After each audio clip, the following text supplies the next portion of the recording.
ಶರಣ ಬಾಂಧವರಿಗೆ ಭಕ್ತಿಯ ಶರಣಾರ್ಥಿಗಳೊಂದಿಗೆ ಕಲಬುರಗಿ ಜಿಲ್ಲೆಯ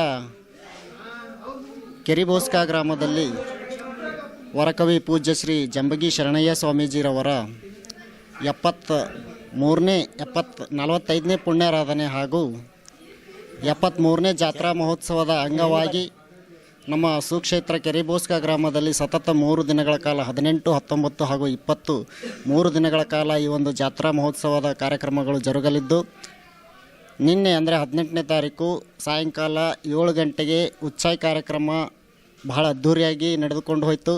ಅದೇ ರೀತಿ ಅಂದರೆ ಇವತ್ತು ಬೆಳಗ್ಗೆ 10 ಗಂಟೆಗೆ ಅಗ್ನಿ ಪೂಜೆ ಮಾಡಿ ಪಲ್ಲಕ್ಕಿ ಉತ್ಸವ ಮಾಡಿ ಅಗ್ನಿ ಪ್ರವೇಶ ಕಾರ್ಯಕ್ರಮವು ಕೂಡ ಬಹಳ ವಿಜೃಂಭಣೆಯಿಂದ ಎಲ್ಲ ಗ್ರಾಮಸ್ಥರು ಹಾಗೂ ಸುತ್ತಮುತ್ತಲಿನ ಭಕ್ತರು ಬಂದು ಈ ಒಂದು ಕಾರ್ಯಕ್ರಮಕ್ಕೆ ಭಾಗಿಯಾಗಿ ಯಶಸ್ವಿ ಮಾಡಿಕೊಟ್ಟಿದ್ದಾರೆ. ಈಗ ಇವತ್ತಿನ ದಿವಸ 19ನೇ ತಾರೀಕು ಸಾಯಂಕಾಲ 6 ಗಂಟೆಗೆ ರಥೋತ್ಸವ ಹಾಗೂ 7 ಗಂಟೆಗೆ ಧಾರ್ಮಿಕ ಸಭೆಯನ್ನು ಕೂಡ ಈ ಕಾರ್ಯಕ್ರಮದಲ್ಲಿ ನಡೆಯುತ್ತದೆ. ಆದ್ದರಿಂದ ಈ ಒಂದು ಧಾರ್ಮಿಕ ಸಭೆಯ ದಿವ್ಯ ಸಾನ್ನಿಧ್ಯವಾಗಿ ಪರಮಪೂಜ್ಯ ಶ್ರೀ ಶಿವಯೋಗಿ ಸಿದ್ದರಾಮೇಶ್ವರ ಬೆಲ್ದಾಳ ಶರಣರು ಈ ಒಂದು ದಿವ್ಯ ಸಾನ್ನಿಧ್ಯವನ್ನು ವಹಿಸಲಿದ್ದಾರೆ. ಜೊತೆಗೆ ಉರ್ಲಿಂಗ ಪೆದ್ದಿ ಮಠದ ಸ್ವಾಮೀಜಿಗಳಾದಂತಹ ಜ್ಞಾನಪ್ರಕಾಶ್ ಸ್ವಾಮೀಜಿ ಕೂಡ ಈ ಒಂದು ಕಾರ್ಯಕ್ರಮದಲ್ಲಿ ಭಾಗಿಯಾಗ್ತಾ ಇದ್ದಾರೆ. ಜೊತೆಗೆ ಅಕ್ಕ ಮಹಾದೇವಿ ಆಶ್ರಮದಿಂದ ಪ್ರಭುಶ್ರೀ ತಾಯಿಯವರು ಕೂಡ ಈ ಒಂದು ಕಾರ್ಯಕ್ರಮದಲ್ಲಿ ಭಾಗಿಯಾಗ್ತಾ ಇದ್ದಾರೆ. ಜೊತೆಗೆ ಸರಜೋಳಗ ಗ್ರಾಮದಿಂದ ಸಿದ್ಧಾರ್ಥ ಪ್ರಭುಗಳು ಈ ಒಂದು ಕಾರ್ಯಕ್ರಮದ ದಿವ್ಯ ಸಾನ್ನಿಧ್ಯವನ್ನು ವಹಿಸಲಿದ್ದು, ಜೊತೆಗೆ ನಮ್ಮ ದಕ್ಷಿಣ ಮತಕ್ಷೇತ್ರದ ಶಾಸಕರಾದಂಥ ಅಲ್ಲಂಪ್ರಭು ಪಾಟೀಲ್ ಅವರು ಹಾಗೂ ಮಾಜಿ ಶಾಸಕರಾದಂಥ ದತ್ತಾತ್ರೇಯ ರೇವೂರ್ ಪಾಟೀಲ್ ಅವರು ಕೂಡ ಈ ಒಂದು ಕಾರ್ಯಕ್ರಮದಲ್ಲಿ ಭಾಗಿಯಾಗ್ತಾ ಇದ್ದಾರೆ.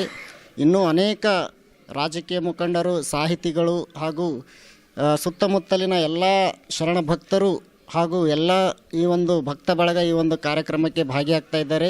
ಎಲ್ಲರೂ ಈ ಒಂದು ರಥೋತ್ಸವ ಶರಣರ ಸಂದೇಶದ ಒಂದು ಭವ್ಯ ರಥೋತ್ಸವಕ್ಕೆ ಬಂದು ಶರಣರ ಆಶೀರ್ವಾದಕ್ಕೆ ಪಾತ್ರರಾಗಬೇಕೆಂದು ಕೇಳ್ಕೊಳ್ತೀನಿ. ಇದು ರಥೋತ್ಸವ 6ರಿಂದ 6:30 ಗಂಟೆ ಒಳಗೆ ರಥೋತ್ಸವ ಇರುತ್ತದೆ. 7 ಗಂಟೆಗೆ ಧಾರ್ಮಿಕ ಸಭೆ. 7 ಗಂಟೆಗೆ ಧಾರ್ಮಿಕ ಇಲ್ಲಿ ನಮ್ಮಲ್ಲಿ ಪ್ರೋಗ್ರಾಮ್ ಸತತವಾಗಿ 3 ದಿವಸ ಪ್ರೋಗ್ರಾಮ್ ನಡೀತಿದ್ರು. 3 ದಿವಸ ಏನಪ್ಪ ಅಂತಂದ್ರೆ 18ನೇ ತಾರೀಕು ಉಚ್ಚಾಯ ಕಾರ್ಯಕ್ರಮ, 19ನೇ ತಾರೀಕು ಪಾಲಕಿ ಉತ್ಸವ ಮತ್ತು ಅಗ್ನಿ ಪ್ರವೇಶ, ಸಾಯಂಕಾಲ 7 ಗಂಟೆಗೆ ರಥೋತ್ಸವ, ನಂದಿಕೋಲ ಜಮಗಾ ಗ್ರಾಮ ಹಾಗೂ ಸಯ ಚುಂಚೋಳಿ ಗ್ರಾಮದಿಂದ ನಂದಿಕೋಲುಗಳು ಬರ್ತವೆ.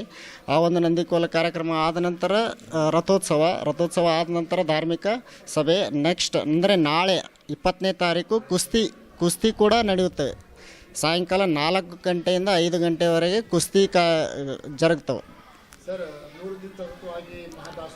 ಮಹಾದಾಸೋಗಿ 5 ದಿನ ಸತತವಾಗಿ ನಡೀತದೆ.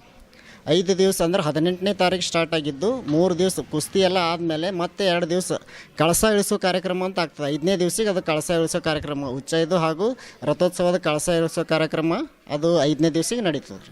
5 ದಿವಸಗಳ ಕಾಲ ಈ ಗುಡಿಗೆ ನಾನು 3ನೇ ಪೀಠಾಧಿಪತಿ. ಮೊದಲನೇವರು ಜಂಬಗಿ ಶರಣರು, 2ನೇವರು ಮಾತೋಶ್ರೀ ರತ್ನಮ್ಮ ತಾಯಿಯವರು, 3ನೇವರು ನಾನು. ನನ್ನ ಹೆಸರು ವಿವೇಕಾನಂದ ಅಂತ. ರತ್ನಮ್ಮ ತಾಯಿಯವರಿಗೆ ನಮಸ್ಕರಿಸುತ್ತಾ, ನಾವು ಸುಮಾರು ಇದೇ ಕೆರಿಬೋಸ್ಕದವರು ನಾವು ಏನು ಒಂದು ಸ್ಟೂಡೆಂಟ್ ಹಂತದಲ್ಲಿದ್ದಾಗ ಒಂದು 5-6 ಜನ ನಾವು ಬಳಗದವರಾಗಿ ತಾಯಿಯವರು ಮತ್ತು ಭೀಮಶಂಕರ ಸ್ವಾಮಿಗಳು ಮತ್ತು ಶರಣಯ್ಯ ಸ್ವಾಮಿಯವರು ಇವರೆಲ್ಲ ಅವರು ನಮ್ಮ ಕಣ್ಣೆದುರಿಗೆ ಲಿಂಗೈಕ್ಯಾದದು. ಅವರ ಆಶೀರ್ವಾದದಿಂದ ಎಲ್ಲ ಇಲ್ಲಿ ಜನ ಮುಂಚೆ ಸ್ವಲ್ಪ ಸುಮ್ಮನೆ ಅಷ್ಟರ ಮಟ್ಟಿಗೆ ಒಂದು 4-5 ಸಾವಿರ ಸೇರ್ತಿತ್ತು. ಈಗ ನೋಡಿದ್ರೆ ಸುಮಾರು 10,000 ಜನ ಮೇಲ್ಪಟ್ಟು ಇದು ಅಮ್ಮವರು ಇದೆಲ್ಲ ಅವರು ಇದರಲ್ಲೇ ಅವರು ಜೋಳಿಗೆ ರೂಪದಲ್ಲಿ ಗುಡಿ ತಳ ಗವಿ ಮಂದಿರ ಎಲ್ಲ ಅವ್ರದಿಂದ ಇದೆಲ್ಲ ಆಶೀರ್ವಾದ ಇರೋದು. ಈ ಭಾಗದಲ್ಲಿ ಎಲ್ಲಿ ಕರ್ನಾಟಕದಲ್ಲಿ ಈ ಜನಾಂಗದಲ್ಲಿ ಯಾರು ಈ ಥರ ಶ್ರಮ ವಹಿಸಿ ಈ ರೀತಿ ಯಾರೂ ಮಾಡೋದು ಎಲ್ಲಿ ಇಲ್ಲ. ತಾಯಿಯವ್ರದ್ದು ಒಂದು ಒಳ್ಳೆಯ ಒಂದು ಇದು ಇತ್ತು. ಅದನ್ನೇ ಎಲ್ಲರೂ ನಾವು ಅವಾಗಿನ ಹಿಡ್ದು ಇಲ್ಲಿವರೆ ತನಕ 35-40 ವರ್ಷ ಆಯ್ತು. ನಾವೆಲ್ಲ 3 ಶರಣರು ಲಿಂಗೈಕ್ಯಾದ ನಂತರ ನಾವು ಎಲ್ಲರೂ ಇಲ್ಲೇ ದುಡ್ಕೋತಾ ಬಂದಿದ್ದೆವು. ಗ್ರಾಮದವರು ಕೂಡ ಎಲ್ಲರೂ ಅಕ್ಕ ತಂಗಿಯವರು, ತಮ್ಮದೇವರು, ಹಿರಿಯರು ಎಲ್ಲರೂ ಕೂಡಿ ಒಂದು ಪಟ್ಟಿ ಮಾಡಿ ಒಂದೇನೋ ನಮ್ಮ ಕೈಲಿ ಸಾಲಿ ಅದಕ್ಕೆ ಮನೆ ಎಲ್ಲ ತಯಾರಿ ಮಾಡಿ 3 ದಿನ ಏನು ಸತತ ಕಾರ್ಯಕ್ರಮ ನಡೀತದೆ. ಒಳ್ಳೆಯ ಕಾರ್ಯಕ್ರಮ. ಸುತ್ತಮುತ್ತಲಿನಲ್ಲಿ ಶರಣರು ಬರ್ತಾರೆ, ಭಜನೆ ಕೀರ್ತನೆ ಇರ್ತದೆ, ಎಲ್ಲ ಇರ್ತದೆ. ಬಂದು ಅನ್ನ ಪ್ರಸಾದ ಇರ್ತದೆ. ಎಲ್ಲರೂ ಬಂದು ಇಲ್ಲಿ ಆಶೀರ್ವಾದ ತೊಗೊಂಡು ಎಲ್ಲ ಪುನೀತರ ಜಾತ್ರೆ 3 ಡೇಸ್ ಇರ್ತದೆ.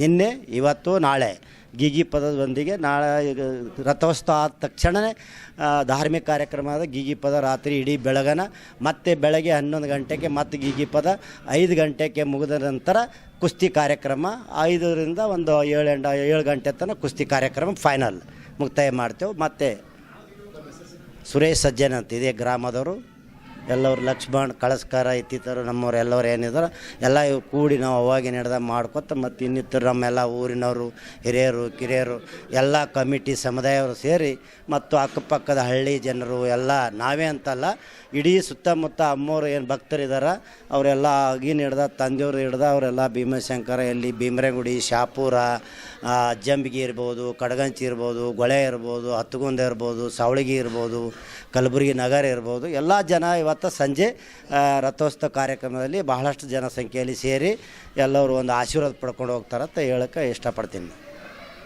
ಇದೇ ಕೆರಿಬೋಸ್ಕ ಗ್ರಾಮದವರು ನಾವು ಸಣ್ಣವರಿರಲಿಕ್ಕಾಗಿ ಅಮ್ಮವರು ಸ್ವಂತ ಕೈ ಮೇಲೆ ಗುಡಿ ಕಟ್ಟ್ಯಾರ. ಇದಕ್ಕಿಂತ ಮೊದಲ ತಂದೆಯವರಿದ್ದು ಶರಣಯ್ಯ ಸ್ವಾಮಿಯವರು. ಆದ ನಂತರ ಅಮ್ಮವರು ಯಾರು ಕಟ್ಟಬೇಕಪ್ಪ ಶರಣಯ್ಯ ಸ್ವಾಮಿಯವರು ಎತ್ತರ ಯಾರು ಮಾಡಬೇಕು ಅಂತ ಅಂತಂದಾಗ ರತ್ನಮ್ಮತ್ತ ಅವರು ಇಂದು ಗುಡಿಗೆ ಮಂದಿ ಇದು ಮಾಡಿದ್ರು. ತೇರ ಮೊದಲೇ ಇತ್ತು, ಅವ್ರ ಕೈ ಮೇಲೆ ಆಗೋದದ. ಭಾಳಷ್ಟು ಕೆಲಸ ಆಗ್ಯಾವ, ಇಷ್ಟೇನು ಕಿಸಿದಿಲ್ಲ.